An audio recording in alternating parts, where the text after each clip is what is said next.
6 octobre 1973. Des centaines de chars d'assaut égyptiens traversent le canal de Suez et lancent une attaque surprise audacieuse contre les forces israéliennes. C'était comme s'il y avait un tremblement de terre dans le désert.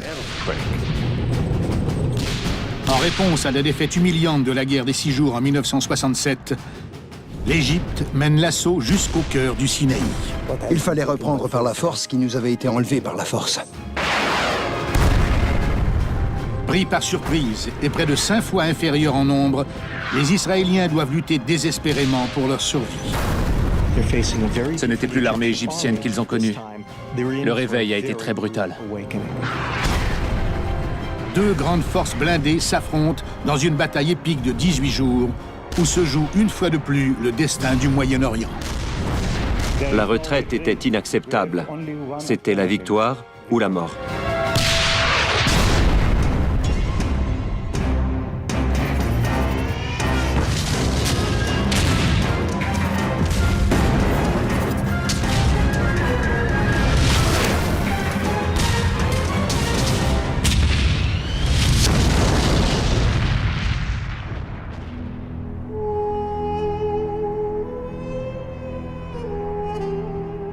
La péninsule du Sinaï, un vaste désert à l'ouest de l'Égypte, séparant cette dernière de l'État d'Israël. C'est l'un des endroits les plus arides et isolés de la planète. Mais en 1967, le Sinaï était le théâtre de victoires parmi les plus retentissantes de l'histoire de la guerre.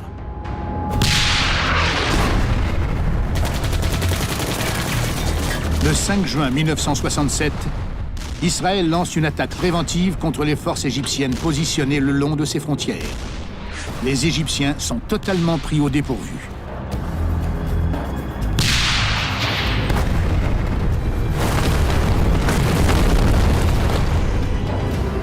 En moins d'une semaine, les forces israéliennes s'emparent de la péninsule du Sinaï et construisent des fortifications le long du canal de Suez. Les Égyptiens sont humiliés par la défaite. C'est comme si quelqu'un venait prendre la moitié de votre maison. Accepteriez-vous de partager votre maison avec un étranger qui s'installe sans votre consentement? Ce jour-là, on a décidé qu'on en avait assez.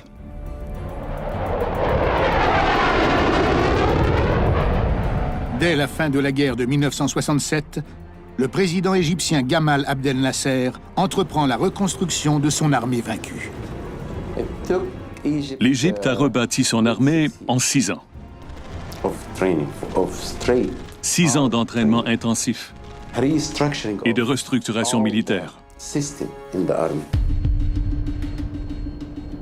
À l'automne 1973, ils ont maintenant plus de 300 000 soldats bien entraînés,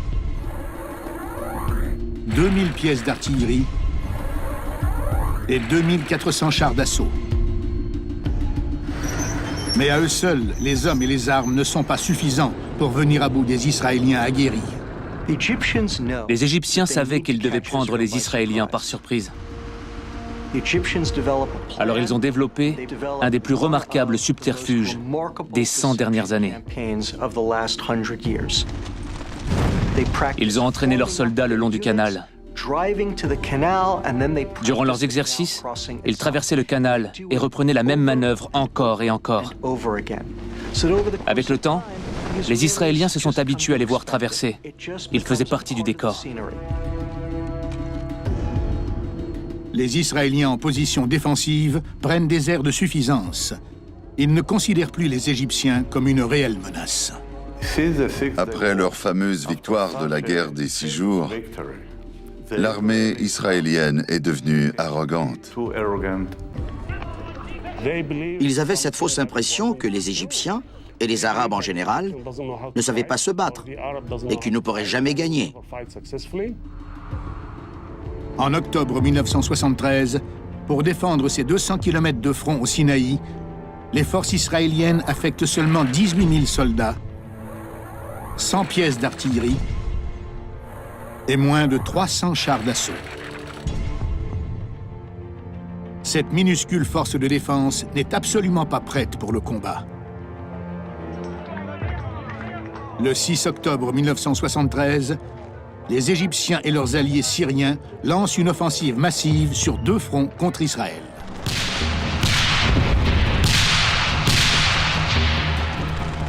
Dans les premières heures de l'assaut, les forces israéliennes sont rapidement assaillies.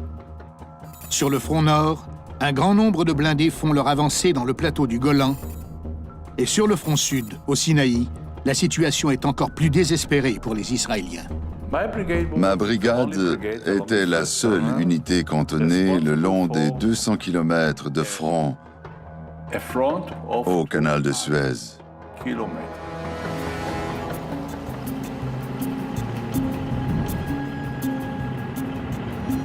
Les avions égyptiens nous ont bombardés et 2200 pièces d'artillerie tirées dans notre direction.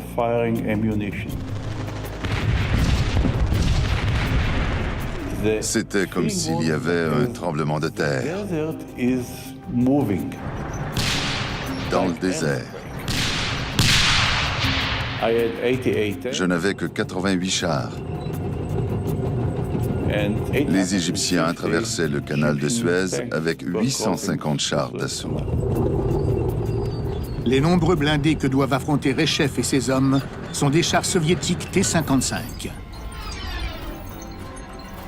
Le petit T-55 ne pèse que 36 tonnes, mais il peut atteindre une vitesse de 50 km/h. Armé d'un canon principal de 100 mm, il offre à la fois vitesse et puissance de feu meurtrière.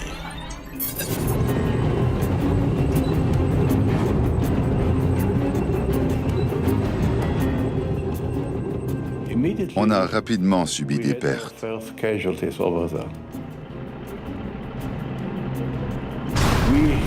On a essayé de les empêcher de traverser, mais leur armée était beaucoup trop grande. C'était impossible.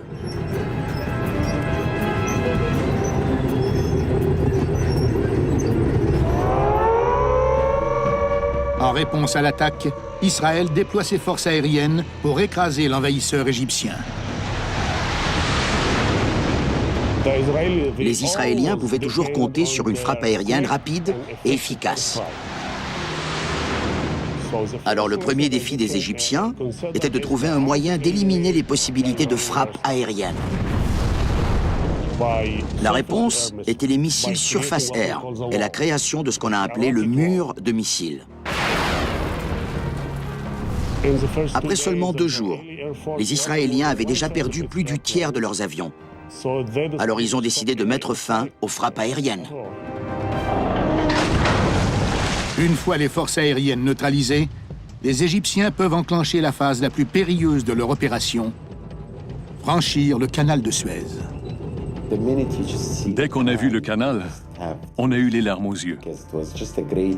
On allait enfin reprendre possession de nos terres. La traversée des Égyptiens était une opération absolument brillante. Ils avaient prévu une solution à tous les obstacles. Ils savaient que les Israéliens avaient construit des immenses barrières de sable pour les repousser. Alors ils ont inventé des immenses tuyaux souples à haute pression. Ils utilisaient l'eau pour éroder le sable et créer des passages à travers la barrière.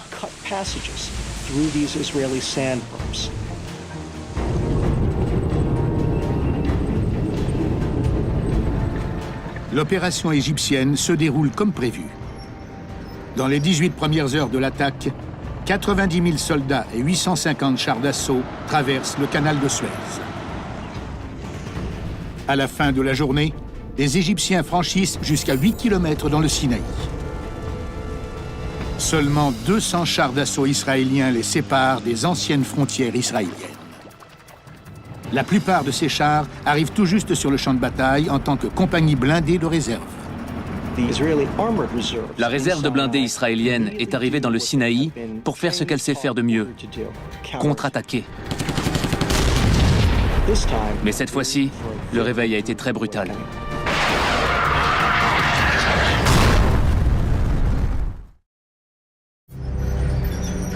« 6 octobre 1973. Après un énorme barrage d'artillerie et plusieurs frappes aériennes, des centaines de chars d'assaut égyptiens traversent le canal de Suez et lancent un assaut au cœur du désert du Sinaï, occupé par Israël. C'était comme s'il y avait un tremblement de terre dans le désert.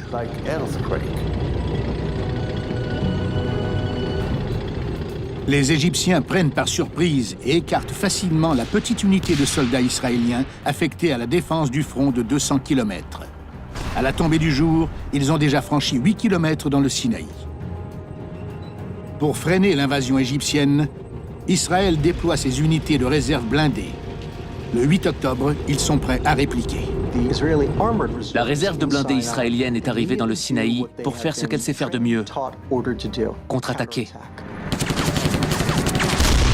Les Israéliens tentent d'utiliser 100 chars d'assaut parmi leurs forces réservistes pour attaquer les Égyptiens, briser leur formation et les repousser de l'autre côté du canal. À la tête de la 217e brigade blindée de réserve, le colonel Nat Kenir affronte l'ennemi égyptien près du pont d'El Ferdan. Le jour suivant, le 8 octobre, j'ai reçu l'ordre de marcher vers le sud et de lancer l'assaut.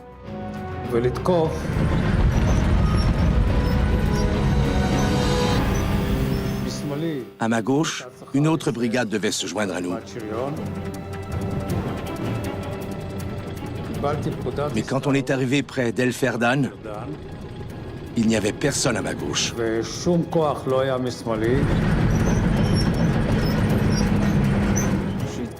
À environ 600 mètres du canal, on a traversé une pluie de tirs.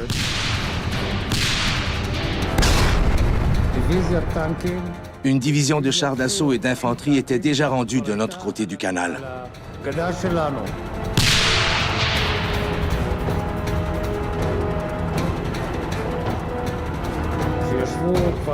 Ils étaient positionnés sur le dessus de notre barrage de sable et ils faisaient pleuvoir les tirs sur nous.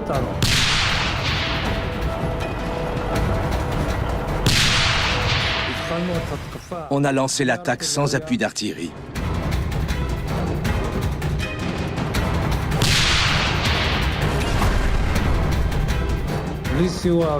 Pas de support aérien non plus, que des chars d'assaut.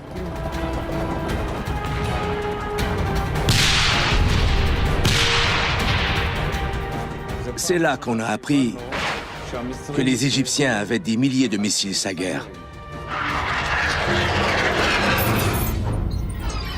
Le AT-3 Sager est un missile guidé anti-char portatif de conception soviétique. Équipé d'une charge explosive de 2,6 kg, le Sager peut pénétrer jusqu'à 200 mm de blindage. Il a une portée de 3 km et son système filoguidé permet à l'opérateur de contrôler le trajet du projectile jusqu'à la cible. L'opérateur se sert d'un système optique de pointage pour viser la cible. Une fois le missile lancé, l'opérateur le guide jusqu'à la cible avec un levier de commande. C'est une arme très efficace.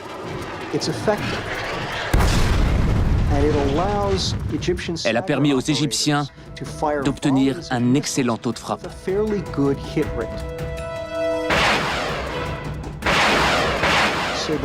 Le petit groupe de chars israéliens qui chargeait en direction des Égyptiens n'a pas résisté longtemps.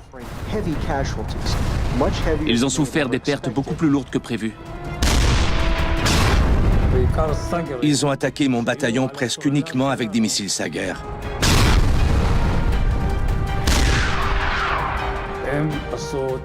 Ma brigade a été touchée lourdement.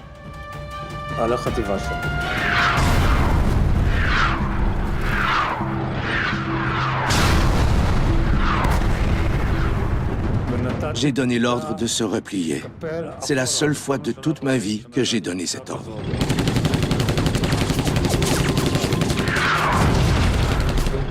J'avais environ 22 chars d'assaut. 6 d'entre eux en sont sortis. Le reste a été détruit.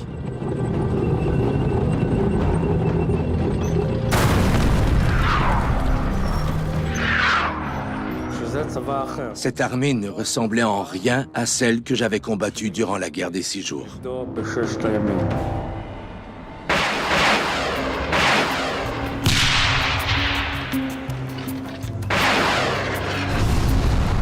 Le 8 octobre, ils ont complètement écrasé la contre-attaque israélienne. Ils n'avaient jamais réussi un tel exploit.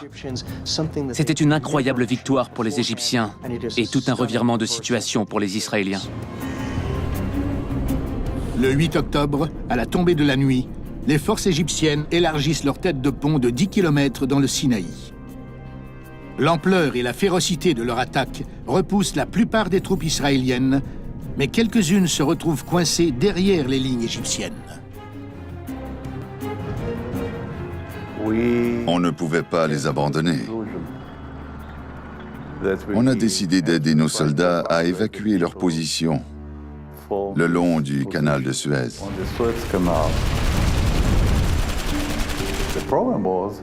Mais le problème était qu'entre leur position et la nôtre, il y avait la 4e et 5e division d'infanterie égyptienne, renforcée de 1500 chars d'assaut.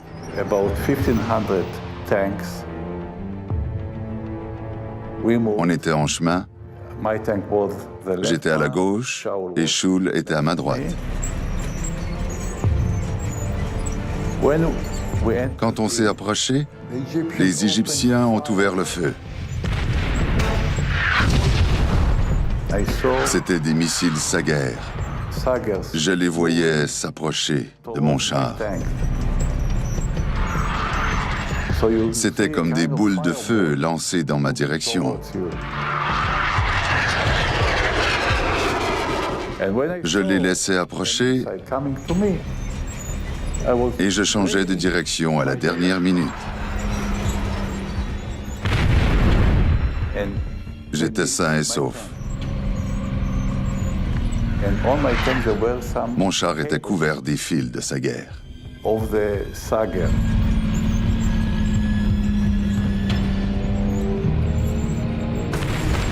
Au bout de 2 ou 3 minutes, j'ai aperçu un groupe d'une trentaine de soldats sur les dunes. Arrivé à environ 100 mètres, j'ai compris qu'ils étaient égyptiens. Il fallait que j'attaque. C'était eux ou moi.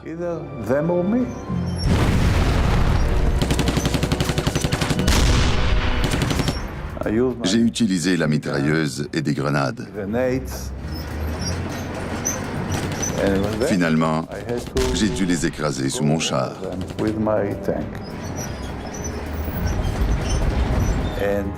J'ai tué ces 20 soldats.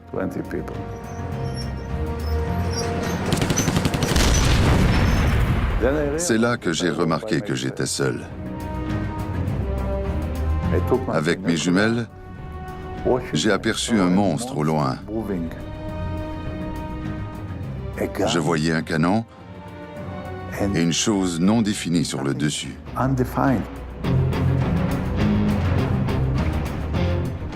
Et puis j'ai compris que c'était des soldats sur un char d'assaut. Shaul transportait nos 33 soldats sur son char et quittait le territoire. Une fois leurs soldats de première ligne mis en sécurité, les Israéliens se replient en position défensive près des passages stratégiques qui mènent de l'autre côté des montagnes du Sinaï. À partir du 9 octobre, on passait en phase défensive. On n'avait aucune intention d'attaquer. On ne cherchait pas à créer un contact, mais plutôt à rebâtir nos forces.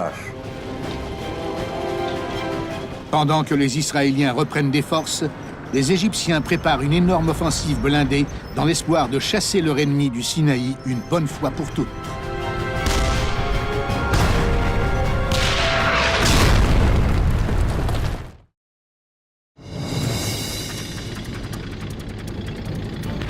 « 14 octobre 1973. En une semaine seulement, les forces égyptiennes parcourent 10 km jusqu'au centre du Sinaï, repoussant toutes les tentatives de contre-attaque israélienne. L'invasion lancée par les Égyptiens sur le front sud était une réussite. Ils ont traversé le canal et progressé dans le Sinaï, mais ça n'avait rien d'une réussite du côté de leurs alliés syriens. La Syrie n'a pas eu autant de succès contre Israël.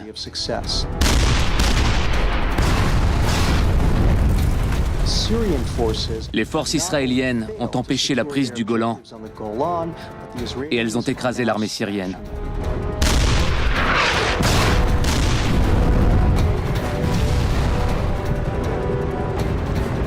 Dans l'espoir d'attirer les forces israéliennes loin de leurs alliés syriens, les Égyptiens lancent une offensive blindée massive dans le Sinaï. Leur objectif est de déployer 2 divisions blindées pour resserrer l'étau sur les forces israéliennes qui bloquent le passage au-delà des montagnes du Sinaï.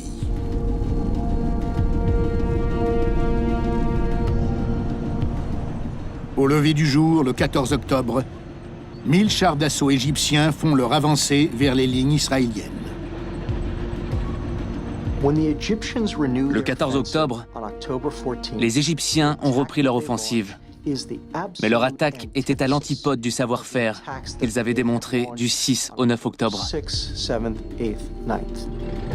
Les plans avaient changé. Les Égyptiens ont chargé l'ennemi de front, aussi maladroitement qu'ils le faisaient en 1967. Et cette fois-ci, les Israéliens les attendaient.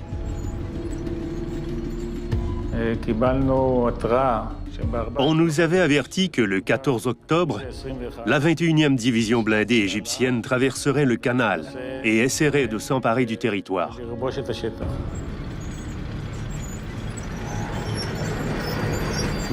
Très tôt le matin, on s'est retrouvé sous une pluie de tirs d'artillerie.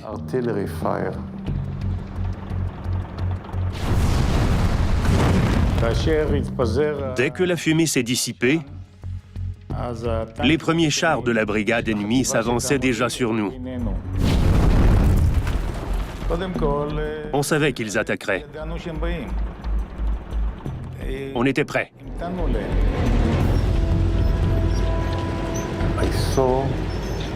Des centaines de chars d'assaut s'avançaient vers nous. C'était comme un tsunami.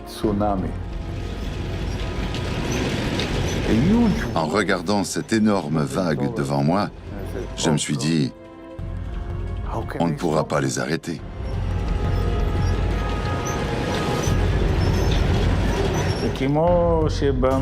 C'est comme un duel dans le Far West. Le premier qui dégaine reste en vie.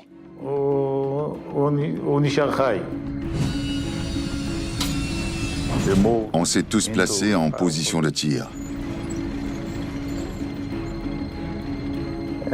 On a ouvert le feu sur un char après l'autre.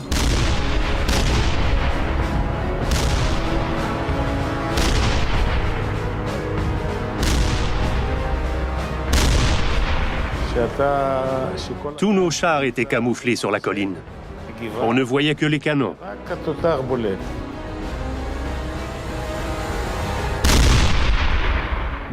Quand l'ennemi est en mouvement et qu'on est en position de tir, la situation est à notre avantage. C'est dans une situation comme celle-ci que la qualité de nos canons fait toute la différence. Un des chars de combat principaux des Israéliens est une version modifiée du M48 Patton américain appelé Magak. Il est protégé d'un épais blindage frontal de 120 mm et armé d'un canon de 105 mm dont les obus ont une portée de 3,5 km.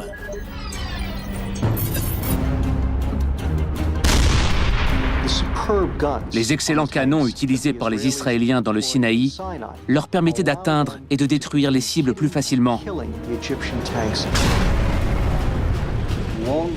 Et ce, bien avant que les Égyptiens aient le temps de répliquer. Ils étaient experts dans l'artillerie de longue portée. Nos tirs étaient précis. On visait et détruisait les chars les uns après les autres. Tous les chars égyptiens qui étaient dans notre zone de tir ont été détruits.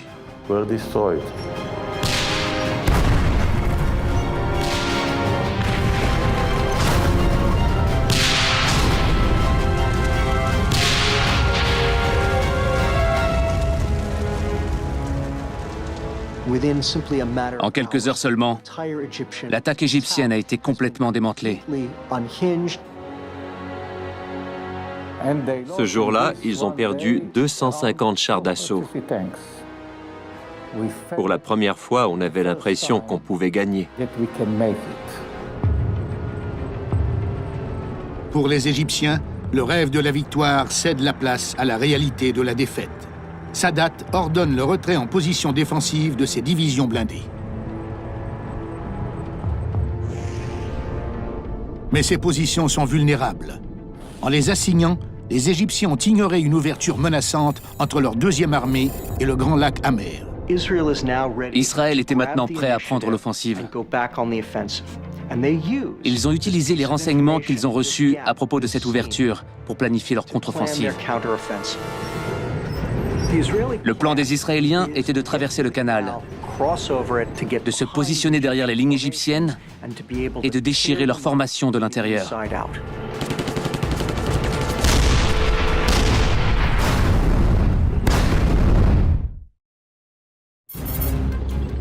14 octobre 1973. Dans l'espoir de remporter la victoire dans le Sinaï, les forces égyptiennes lancent une attaque massive de 1000 chars d'assaut contre la défense israélienne.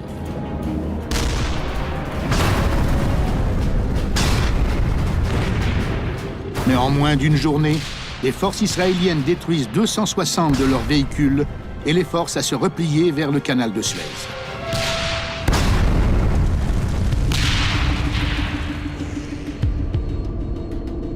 Grâce à une ouverture créée par les Égyptiens lors du positionnement de leur ligne de défense, les Israéliens peuvent maintenant traverser le canal.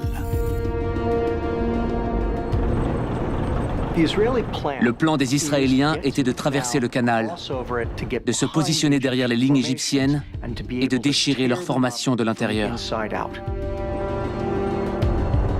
Avant de traverser le canal, les Israéliens doivent protéger leurs flancs contre la deuxième armée égyptienne positionnée à quelques kilomètres au nord sur une petite superficie agricole appelée la ferme chinoise. On ne savait pas exactement où était positionné l'ennemi.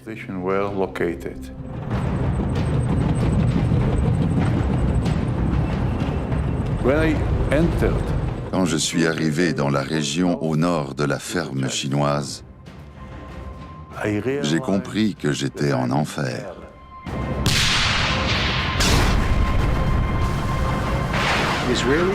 Les Israéliens avaient les yeux plus gros que la panse. Ils se sont retrouvés au beau milieu de 2 divisions égyptiennes renforcées. Une division d'infanterie et une division de blindés.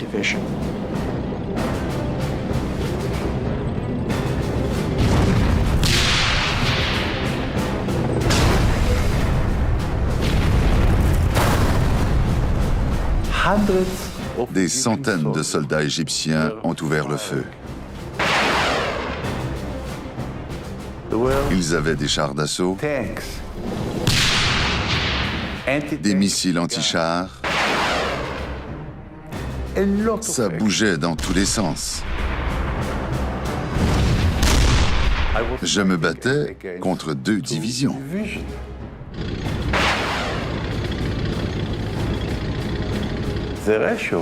On était trop peu nombreux.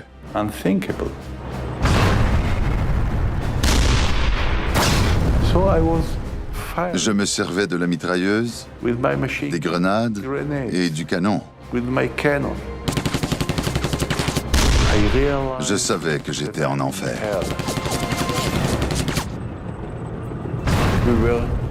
On a combattu sous la pression pendant plusieurs heures contre les chars égyptiens et leur infanterie.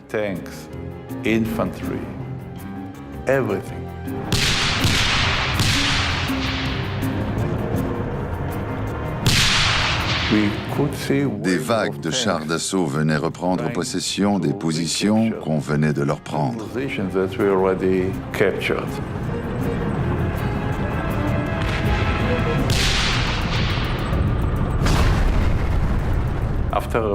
Au bout d'environ une demi-heure, j'ai aperçu 5 chars d'assaut à 50 mètres de moi.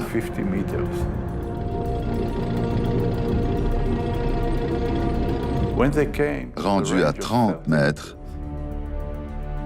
j'ai réalisé que c'était des chars égyptiens.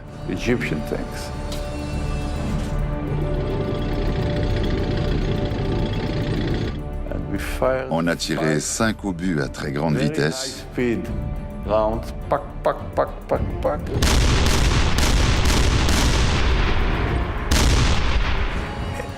Et on a détruit les 5 chars.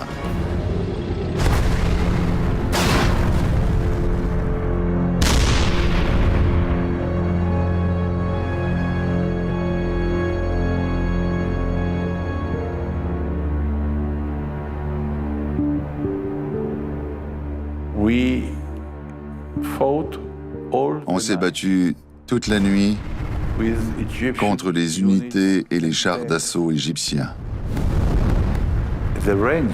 Parfois, la distance entre mon char et celui de l'ennemi n'était que d'1 mètre ou seulement 30 centimètres. Le feu, l'obscurité, le sang.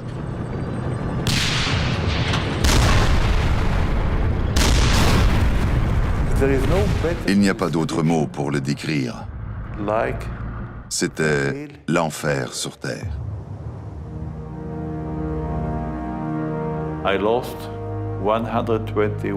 J'ai perdu 121 soldats et plusieurs commandants cette terrible nuit-là.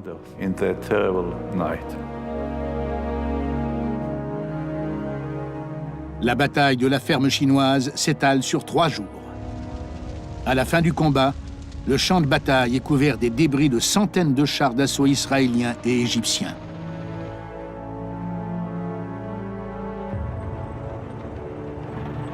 Ce sacrifice de la part des Israéliens leur permet d'envoyer une force opérationnelle de l'autre côté du canal. Ils commencent par construire un pont, mais les Égyptiens réagissent rapidement. Les Égyptiens ont fini par trouver la tête de pont, et c'est à ce moment que ça a mal tourné.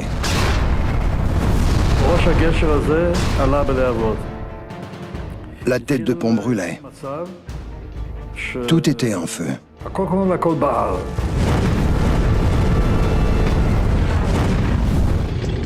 Le 6 octobre 1973, l'Égypte lance une offensive massive contre Israël dans le Sinaï. Des centaines de chars d'assaut sont détruits et des milliers de soldats sont tués. Le 17 octobre, les Israéliens sont finalement prêts à attaquer l'Égypte. Leur objectif est de traverser le canal de Suez sur des ponts temporaires avec 3 divisions blindées et d'avancer vers l'Égypte centrale pour attaquer leurs forces par l'arrière et menacer leur capitale, le Caire. Je savais qu'on allait perdre la guerre si la division de Bren ne traversait pas le canal pour mettre les pieds sur le continent africain, plus précisément en Égypte. Tout ce qu'on avait accompli aurait été fait en vain. À 16 heures, le pont était prêt. J'ai donné l'ordre de traverser.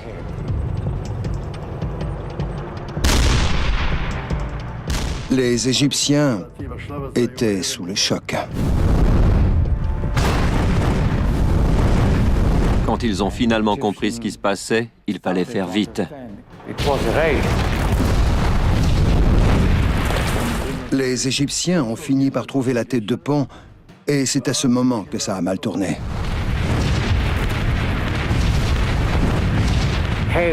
Le diable marchait parmi nous.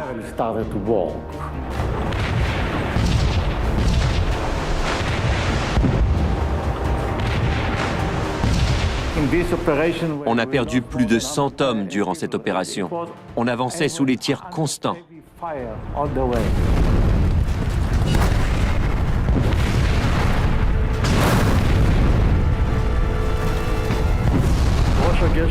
La tête de pont brûlait. Tout était en feu.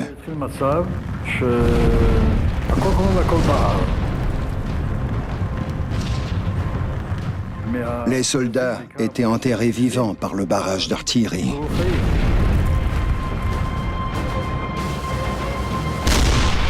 Ça tirait de partout. Les hélicoptères égyptiens laissaient tomber des barils d'explosifs. Certains étaient morts, d'autres blessés. C'était l'enfer sur Terre. C'était la plus longue nuit de toute ma vie. Je n'avais pas peur de mourir. J'avais peur que la mission échoue. Heureusement, on a réussi.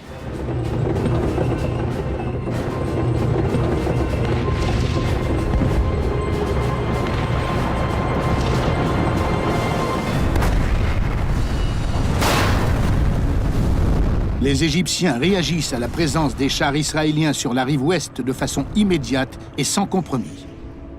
Leur objectif est de déployer des longues colonnes de blindés en provenance du sud pour bloquer et coincer les Israéliens.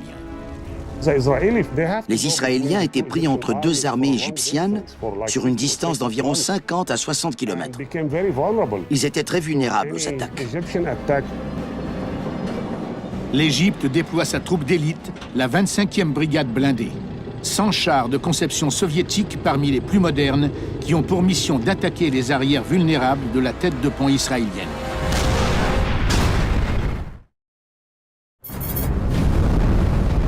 « 17 octobre 1973. Après 11 jours de combats sanglants, les forces israéliennes traversent finalement le canal de Suez et commencent leur invasion de l'Égypte. Dans l'espoir de freiner l'avancée des Israéliens, l'Égypte déploie sa 25e brigade blindée. Le plan est d'envoyer plusieurs colonnes de chars d'assaut pour détruire l'arrière-garde israélienne et empêcher le reste des troupes ennemies de traverser le canal. Une toute nouvelle brigade s'avançait vers le nord, en longeant le Grand Lac Amer, armée de T-62, les chars soviétiques les plus modernes. Bren-Haddan a redirigé son armée vers le sud pour leur tendre une embuscade en L. Nos chars en première ligne étaient positionnés à 3 km du canal. Les Égyptiens ne pouvaient pas les voir derrière le camouflage. 100 chars de conception soviétique T-62 s'avancent vers l'embuscade. En 1973, le T-62 est considéré comme l'un des meilleurs chars d'assaut au monde. Il est protégé d'un blindage frontal de 100 mm et armé d'un canon à âme lisse de 115 mm. Ce canon, puissant et précis, peut facilement détruire les chars israéliens, particulièrement à courte distance.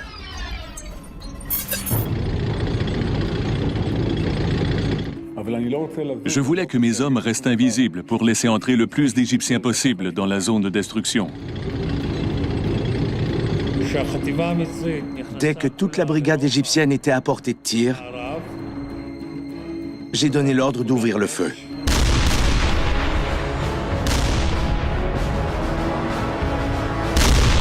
Natke a mis le feu à leurs chars, les uns après les autres.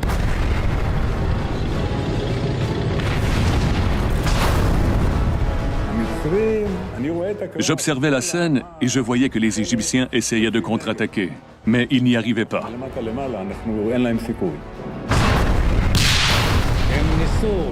Ils ont essayé de tirer, mais l'embuscade était trop efficace.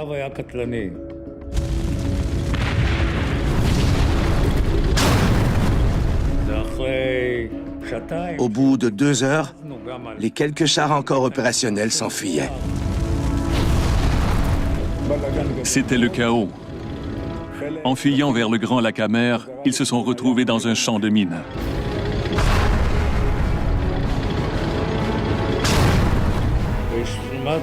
En 2 heures, on a détruit la quasi-totalité de la 25e brigade égyptienne.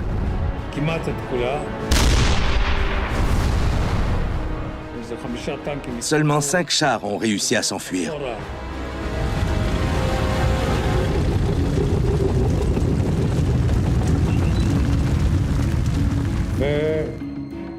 Une fois l'embuscade terminée, j'ai dit à mon commandant de division qu'il pouvait effacer le nom de la 25e brigade sur sa carte du territoire.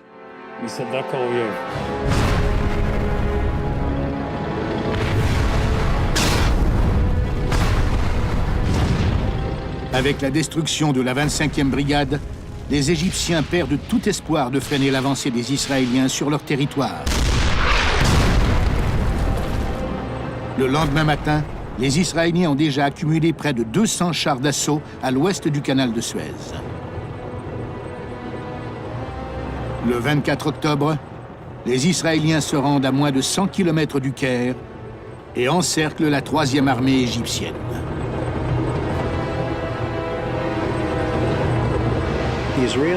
Les Israéliens ont fait ce qu'ils devaient faire. Ils ont piégé la 3e armée dans le but d'en faire un outil de négociation pour mettre fin à la guerre et forcer les Égyptiens à accepter le cessez-le-feu. Après 5 longues années de négociations, l'État d'Israël accepte enfin de rendre le Sinaï à l'Égypte.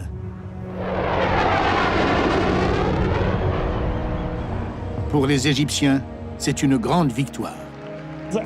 On célèbre encore ce jour de 1973, où on a retrouvé notre dignité. On honore aussi tous ceux qui ont travaillé 7 longues années pour atteindre cette victoire. Tout est bien qui finit bien pour Anwar Sadat. Le Sinaï est retourné à l'Égypte. Sadat était perçu par son peuple comme le grand vainqueur de la guerre d'octobre. L'homme qui a redonné le Sinaï aux Égyptiens. L'Égypte n'est pas la seule à déclarer victoire. Israël a aussi de quoi célébrer. Ils ont attaqué, mais c'est nous qui avons gagné, malgré les conditions difficiles. On a écrasé l'armée égyptienne.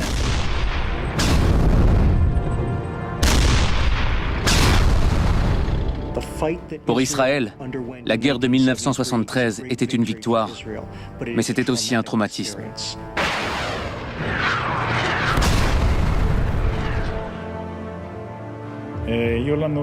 On a perdu près de 3000 hommes dans cette guerre. Pour nous, c'est une perte importante.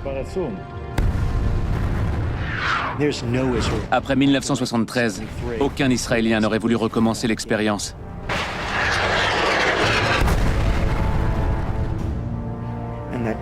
C'est ce qui a convaincu Israël que la meilleure solution pour régler ses conflits avec l'Égypte était de faire la paix.